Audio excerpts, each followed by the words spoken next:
The last distress call.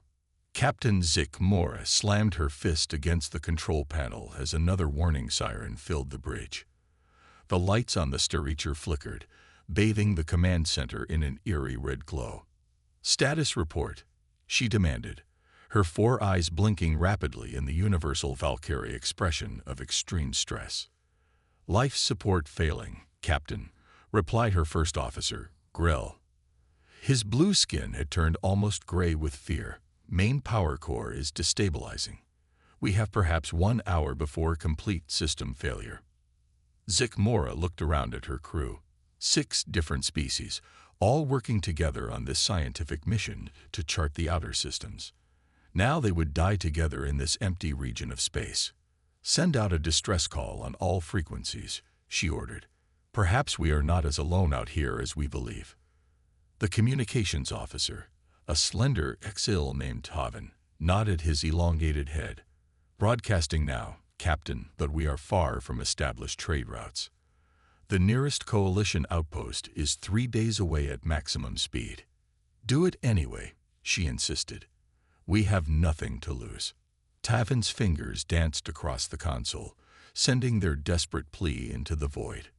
"This is Coalition Vessel Staricher requesting immediate assistance. We have suffered catastrophic system failures and require evacuation. Any vessels in range, please respond." The message repeated, echoing into silence. No one on the bridge held much hope. This sector had been empty since the Great Purge 2 centuries ago, when the Coalition forces had wiped out the dangerous human civilization. The history texts taught that humanity had been deemed too aggressive, too expansionist to coexist with other species. Their home world had been quarantined, their colonies destroyed, their ships hunted down. The temperature on the bridge began to drop as the environmental systems failed. Crew members wrapped themselves in emergency thermal blankets, huddling together for warmth. 5 minutes of emergency power left for communications, Tavan reported, his voice shaking from the cold. "After that, we go dark." Zik Mora closed all 4 of her eyes briefly. She had been captain for 15 cycles, and never imagined her career would end like this. Frozen to death in uncharted space with her crew. "Keep broadcasting until the power fails," she ordered. "Then we will gather in the mess hall. It has the thickest walls. Perhaps we can preserve body heat long enough for a miracle." The minutes ticked by. Breath began to fog in the cold air of the bridge. The crew prepared to abandon their posts for what would likely be their final gathering. Then Tavan's console chirped. The communications officer stared at his screen in disbelief. "Captain, we're receiving a response." Zik Mora rushed to his side. "From where? Who?" "I don't know. The signal is coming from." Tavan's eyes widened. "That's impossible. There's nothing in that direction for light years." The speakers crackled to life, and a calm, determined voice filled the bridge. "This is Captain Daniel Carter of the UES Defender. We have received your distress call and are en route to your location. Maintain your position and conserve power. Estimated arrival time is 17 minutes. Defender out." Stunned silence fell over the bridge crew. UEA's United Earth ship, a human vessel. Could it be a trick? Grell whispered. "The humans were exterminated. Everyone knows that." Zik Mora stared at the communications panel. "If it's a trick, we're dead anyway. If not." She didn't finish the thought. For the next 15 minutes, the crew waited in tense silence. Then Tavan's console lit up again. "Captain, something is emerging from faster-than-light travel. It's big." On the view screen, space seemed to bend and fold. A massive vessel materialized before them, sleek and powerful, bearing markings unlike any coalition design. The ship was gunmetal gray with red striping and clear lettering on its hull. "UES Defender." "By the first stars," whispered Zik Mora. "The humans aren't extinct after all." The ghost ship loomed outside the Staricher's viewport, its hull gleaming under distant starlight. The UES Defender was nearly twice the size of the coalition vessel, with visible weapon ports along its flanks that made Captain Zik Mora nervous. "They're hailing us again," Tavin reported. The human captain's voice returned, calm but authoritative. Starreacher, we're sending a boarding team to assess your situation. Please prepare your airlock for docking. Grell moved closer to Zikmora. Captain, if these are truly humans, should we allow them aboard? The historical records describe them as dangerously unpredictable. Zikmora's 4 eyes blinked in sequence. We have no choice. We need their help or we die. Besides, they answered our call when no one else did. Minutes later, the airlock cycled open. 6 figures in sleek environmental suits entered the Starreacher. Their leader removed her helmet, revealing a human female with short brown hair and determined eyes. First Officer Olivia Mason of the UES Defender, she said, her translator device converting her words to standard coalition language. We're here to help. The rest of the team removed their helmets. Actual living humans. Species believed exterminated 2 centuries ago. The alien crew stared in wonder and fear. Mason seemed to sense their discomfort. Our engineers will stabilize your power core. We've brought emergency oxygen and heating units.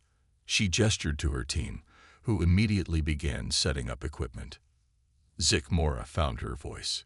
We were taught all humans were destroyed in the Great Purge.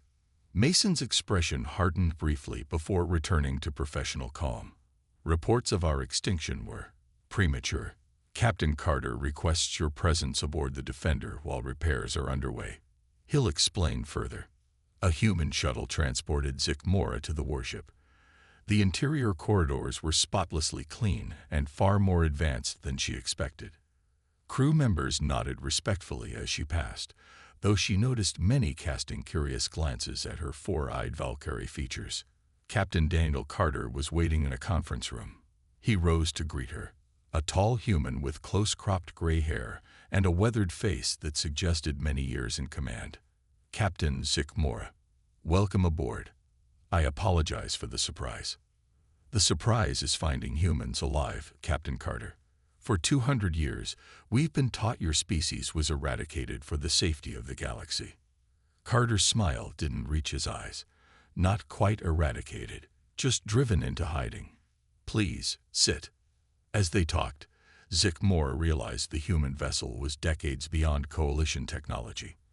The navigation screen showed unfamiliar star charts. The crew moved with practiced efficiency that spoke of extensive training. Your vessel is not what I would expect from refugees, she observed. We adapted. We survived. Carter studied her. The question is what happens now. Your crew has seen us. The myth of humanity's extinction is broken. Before she could respond, a communication came through. Captain, this is Engineer Kevin Wright. We've stabilized the Starreacher's core, but I found something concerning. The system failure wasn't an accident. Someone sabotaged their power regulation systems. Carter's eyes narrowed. Are you certain? Positive. Sir, this was deliberate.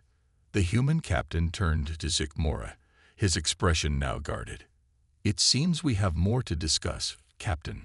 Starting with why someone wanted your ship disabled in this particular region of space, exactly where you might find the humans who supposedly don't exist anymore. Zikmora felt a chill that had nothing to do with the failing life support systems. I swear to you, Captain Carter, I knew nothing of any sabotage.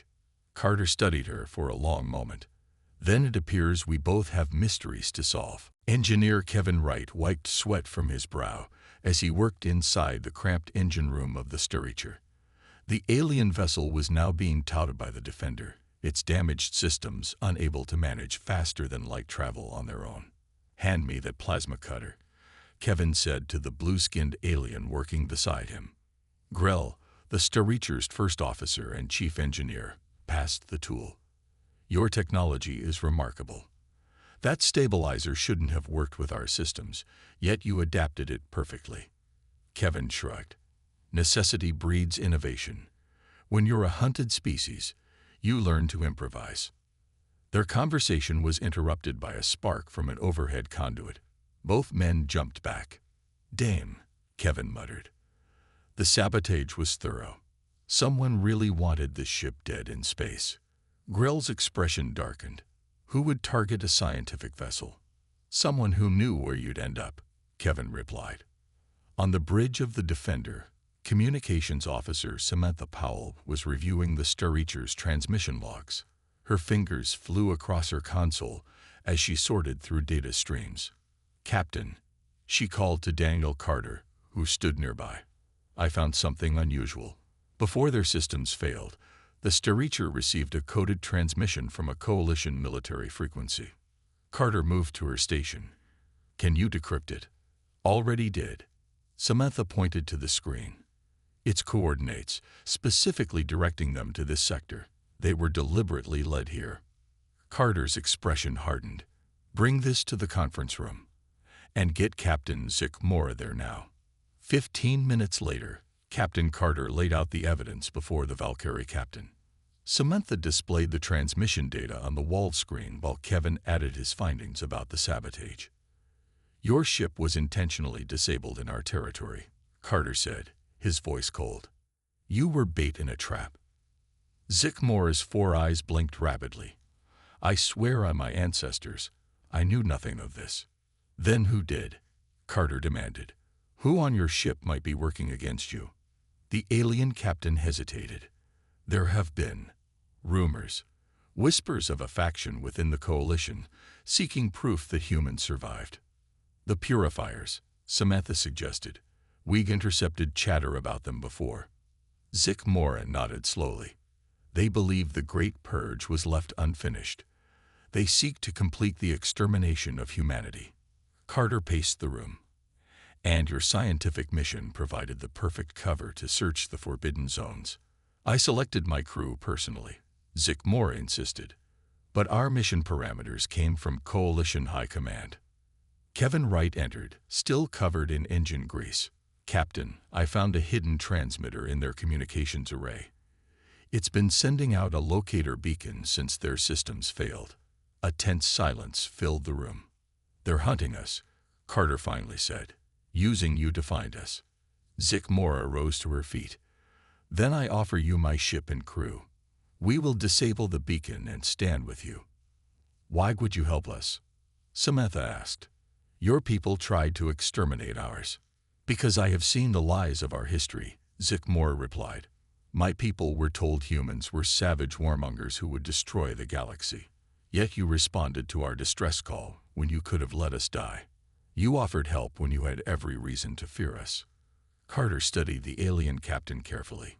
"This could be the finest acting performance in the galaxy." "It could be," Zick Mora agreed. "But I think you humans understand something about being judged unfairly." Before Carter could respond, alarms blared throughout the ship. "Captain," came an urgent voice over the intercom. "A Coalition warship just exited FTL. They're hailing us and demanding we surrender the Star Reacher and any human war criminals we've captured." Carter locked eyes with Zick Mora. "Time to choose sides, Captain." The massive shape of the Coalition warship Retribution filled the Defender's view screen. It dwarfed both human and Star Reacher vessels, bristling with weapon ports and scanner arrays. "Open a channel," Captain Carter ordered, his voice steady despite the tension filling the bridge. The screen flickered to reveal a stern-faced Coalition officer with ridged purple skin and yellow eyes. "This is Admiral Drax of the Coalition forces. You are in possession of a stolen vessel and are harboring fugitives. Surrender immediately." Carter stepped forward. "This is Captain Daniel Carter of the UES Defender. The Star Reacher suffered catastrophic system failure. We responded to their distress call and are providing assistance." "Humans." Drax practically spat the word. "So the rumors were true. Your kind still infest the galaxy like vermin." His eyes narrowed. "Transfer Captain Zick Mora and her crew to our vessel. Then prepare to be boarded. Your existence is a violation of Coalition law." Carter cut the transmission with a gesture. "Battle stations. Shields at maximum." The crew moved with practiced efficiency as warning klaxons sounded throughout the ship. Zick Mora stepped closer to Carter. "The Retribution carries a crew of 500 with multiple fighter squadrons. You cannot win this fight." "We don't plan to fight. We plan to run," Carter replied. "Lieutenant Jackson, prepare a diversionary strike. Navigator Bennett, plot an escape route through the asteroid field." Lieutenant Ryan Jackson, a compact man with intense focus, nodded from the weapons station.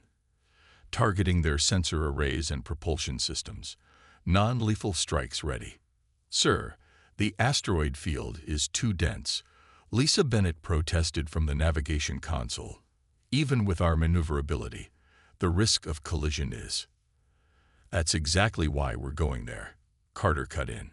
"Admiral Drax won't expect it." Carter turned to Zik Mora. "Final chance, stay or go." "My crew has already decided," the alien captain said firmly. "We stay with you." Carter nodded, then addressed the bridge. "Execute diversion on my mark.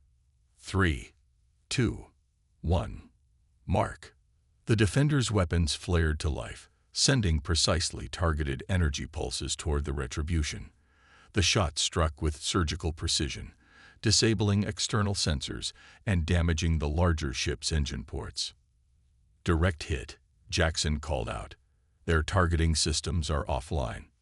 The defender surged forward, its engines pushing to maximum as it accelerated toward the dense field of asteroids looming ahead. Behind them, the Retribution fired wildly, massive energy weapons carving paths through space but finding no target. Entering the asteroid field in 5 seconds, Bennett announced, her hands dancing across her controls. "Everyone hold on." The defender plunged into the maze of spinning rocks. The ship twisted and turned, sometimes with mere meters to spare between its hull and massive asteroids. On the bridge, the crew worked in focused silence, trusting their navigator's skill.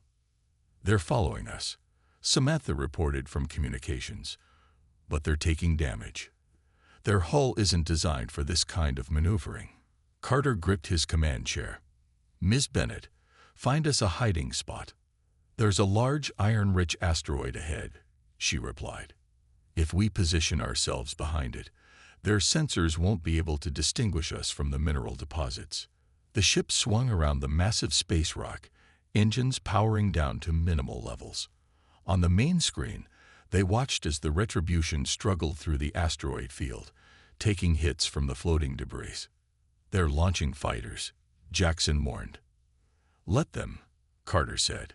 "The magnetic interference will scramble their coordination." Sure enough, the Coalition fighters emerged from the Retribution only to immediately face navigation problems. 2 collided with asteroids, while others fired frantically at shadows. Zik Mora watched the scene with mixed emotions. "Those were my people once." "And now?" Carter asked quietly. She turned to him, all 4 eyes resolute. "Now I see the truth. The Coalition has become what they claimed humans were: paranoid, aggressive, unwilling to coexist." The defender remained hidden as the Retribution eventually retreated, its hull damaged and its pride wounded. "We've escaped for now," Carter said. "But they'll be back with reinforcements. We need to get to Haven." The defender drifted through a remote section of space far from established trade routes. With the immediate danger past, Captain Carter had called the Star Reacher's officers to the ship's briefing room. It was time for truth. "You deserve to know who we are," Carter began, looking at each alien face around the table. "Humanity didn't perish in the Great Purge, but we came close." He activated a holographic display showing a small blue planet. "When the Coalition forces surrounded Earth, our leaders made a desperate decision. They staged a massive nuclear exchange on the planet's surface, making it appear that we had destroyed ourselves rather than surrender." Zik Mora leaned forward. "But that's not what happened." "No. The explosions were carefully controlled, devastating but survivable. While the Coalition believed we were committing mass suicide, our evacuation ships were already escaping from the far side of the planet. We scattered into deep space, establishing hidden colonies beyond Coalition territory." Medical Officer Alan Phillips entered with a case of supplies. The tall, bearded human nodded to the aliens before tending to a Xil crew member's injured arm. "Your species has lived in hiding for 2 centuries. Grell asked incredulously. We had no choice, Carter replied. The Coalition declared us too dangerous to exist. Our crime: expanding too quickly, being too innovative, refusing to accept limitations. Phillips looked up from his patient. We've had to advance our medical technology far beyond what the Coalition permits. Your people deny genetic therapy to species they deem naturally inferior. We reject such thinking. Zickmore's 4 eyes blinked in sequence, a sign of deep thought among her kind. The Coalition has changed since those days. There are many who question the old ways. Tell us, Carter encouraged. Political unrest grows throughout Coalition space, she explained. Resources are unequally distributed. Some species receive preferential treatment. Others suffer. Security Chief Nickel Grant entered, her expression serious. Captain, I've completed my analysis of the Starreachers' databases. With their permission, she added, nodding to Zickmore. What did you find? Carter asked. Evidence of a conspiracy reaching to the highest levels of Coalition government. Grant displayed documents on the screen. There's a faction called the Purifiers. They've suspected human survival for decades and have been searching secretly. Admiral Drax is their military commander. The Purifiers believe that allowing any humans to survive threatens the entire galaxy, Zickmore added. They've used this fear to gain political power. Carter studied the information grimly. But they're not the legitimate Coalition government. No, Zickmore confirmed. They operate within it, manipulating policy. Most citizens know nothing of their agenda. Grant pointed to personnel files. They've placed operatives throughout Coalition society. Their ultimate goal appears to be total control, using the human threat as justification for military expansion. They manufactured the threat, Phillips said, finishing his treatment of the alien crew member, just as they manufactured the original justification for attacking Earth. Zickmore stood suddenly. Captain, I believe I know who sabotaged my ship. Science Officer Vrek joined our mission at the last minute. A direct appointment from Central Command. We haven't seen him since the evacuation, Grell realized. Carter's expression darkened. Check all secure areas. He could be hiding anywhere. Before anyone could move, the ship's alarms blared. Security breach in engineering.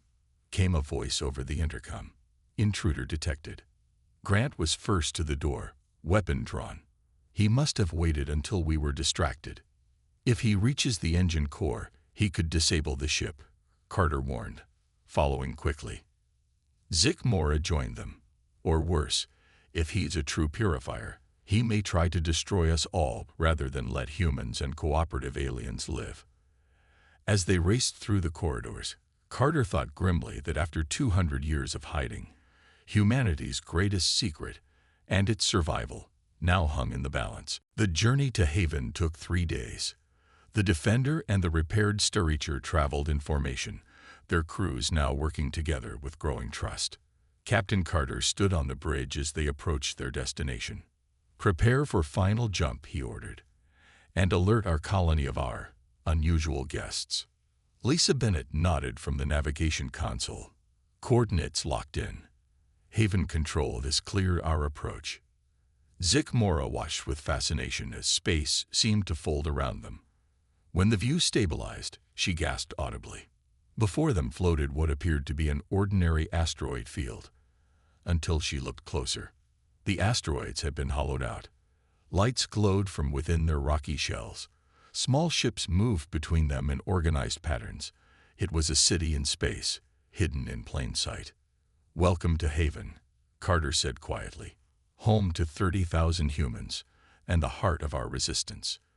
The Defender docked inside the largest asteroid.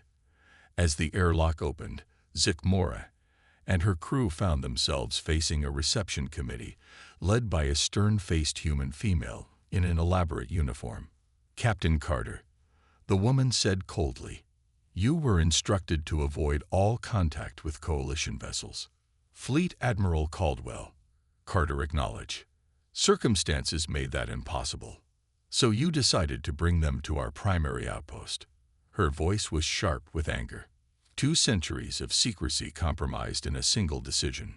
A tall man with silver hair stepped forward. Perhaps we should hear the full story before passing judgment, Admiral. He turned to the aliens with a measured smile. I'm Chief Diplomat Gregory Walsh. Welcome to Haven. Admiral Caldwell wasn't finished. This facility remains on lockdown. The alien crew will be confined to guest quarters until we determine next steps.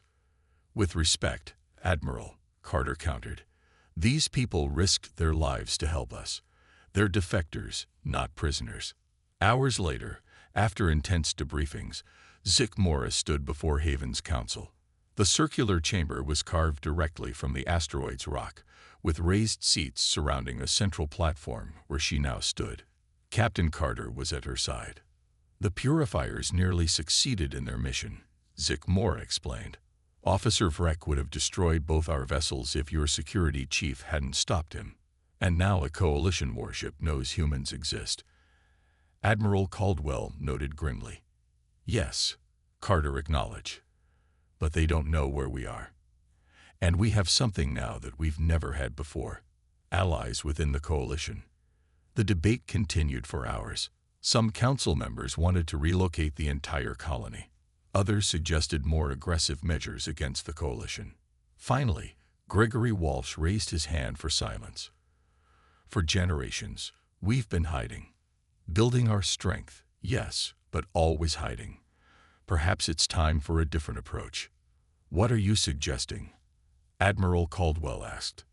The coalition isn't monolithic, Walsh said. Captain Zick Morris' crew chose to side with us. There must be others who would do the same if they knew the truth. Zick Morris stepped forward. My people were taught that humans were violent conquerors who would destroy all other life if not stopped. Yet you saved us when you could have let us die. That truth shattered everything I believed. A murmur ran through the council. I propose a joint mission, Carter suggested. My crew, working with Zick Morris people, could gather evidence against the purifiers and present it to the Coalition General Assembly. A suicide mission, Caldwell objected. A chance for peace, Walsh countered. The debate continued late into the night. When it ended, the council was divided, but a slim majority supported the plan. As Zick Morris and her crew were led to their quarters, they passed through a vast cavern where human children played beneath artificial sunlight. Schools, homes, and gardens filled the space. Your people built all this in secret? Grell asked in wonder. Carter nodded. We had to. It was survive or perish. Now perhaps we can do more than just survive. Zick Morris watched the children playing. My people should see this. The real humans, not the monsters from our history books. That's the plan, Carter said. Starting tomorrow, we change the narrative. Together. The Joint Human-Alien Task Force assembled in Haven's main hangar bay. The UES Defender had been refitted with new stealth technology, while the Storycher had been repainted with diplomatic markings. Both ships were prepared for the most important mission in recent human history. Captain Daniel Carter watched his crew work alongside Zick Morris people, loading equipment and finalizing preparations. What had begun as rescue had become alliance, and now their future depended on trust. Final briefing in 10 minutes, Carter announced, moving toward the conference room. Inside, Fleet Admiral Caldwell stood beside a holographic display of the Coalition capital world, Centralis. Chief Diplomat Walsh was reviewing his notes one last time. Once we arrive, we'll have approximately 6 hours before the council session ends, Walsh explained as the room filled with human and alien crew members. Our evidence must be presented before they adjourn. Assuming we can even reach the council chamber, Caldwell said grimly. The purifiers control most security forces. Weapons specialist Eric Fisher stepped forward. My team has adapted non-lethal coalition weapons that won't trigger their security sensors. If we face resistance, we can defend ourselves without casualties. Zick Morris' warrior scientist Tulloch nodded in agreement. I have trained your security team in coalition combat protocols. They will be prepared. The plan was daring but simple. The Defender would escort the Storycher to Centralis, claiming to have captured the vessel after its distress call. The Storycher would request an emergency council hearing to report the discovery of human survivors, presenting their evidence of the Purifier's conspiracy. Admiral Drax will be there, Zik Mora warned. He will recognize us immediately. That's counting on, Carter replied. When he moves against us, it will only confirm our accusations. 2 days later, the ships arrived at Centralis. The enormous planet-wide city glowed with 1 trillion lights as they descended toward the council spires. "They're hailing us," reported Samantha Powell from Communications. "Right on schedule," Carter said. "Open a channel." Coalition Defense Command appeared on screen, their expressions changing from routine to shock as they saw humans manning the bridge. "This is Captain Daniel Carter of United Earth Ship Defender. We are here on a diplomatic mission with Captain Zik Mora to address your council on matters of galactic security." Chaos erupted on the Coalition end. After hurried consultations, they were granted emergency landing clearance, surrounded by armed security ships. "They're escorting us, not welcoming us," Carter remarked dryly. "As expected," Walsh replied, straightening his formal uniform. "Now the real work begins." When they reached the council chamber hours later, they found it packed with representatives from hundreds of species. Admiral Drax was there, his face contorted with rage when he spotted the human delegation. "These creatures are a violation of Coalition law," he shouted. "Their existence was forbidden after the Great Purge." "Perhaps we should hear them," suggested an elder council member, "if only to understand how they survived." Walsh stepped forward, his voice calm but carrying. "Honored Council, we come not as enemies, but as fellow sentient beings seeking justice. For 2 centuries, you've been told humans were monsters who deserved extinction. Today we bring proof that those claims were manufactured by a faction within your own government." The evidence was presented. Historical records showing the peaceful nature of early human-alien contact, documents proving the Purifiers had staged attacks on Coalition worlds and blamed humans, and finally, Zik Mora's testimony about her ship being sabotaged. Admiral Drax lunged toward the podium, drawing a concealed weapon. "Lies. All lies." Eric Fisher and Tilok moved in perfect unison, disarming the Admiral before he could fire. Security forces rushed in, but halfway across the room, they stopped, uncertain whom to arrest. The council leader rose. "Detain Admiral Drax pending investigation." Hours later, after intense questioning and review of the evidence, the council made its historic declaration. The edict against humanity was suspended. A formal peace commission would be established. On the Defender's Bridge, Carter watched as diplomatic vessels replaced military ships in orbit around them. "What now, Captain?" Zik Mora asked. Carter smiled, looking at the stars beyond Centralis. "Now we build something new. Not just survival, but a future where all our peoples can thrive together." The UES Defender's engines hummed to life, not running from pursuit, but leading the way forward. Humanity's return from extinction complete, and a new chapter of galactic history beginning.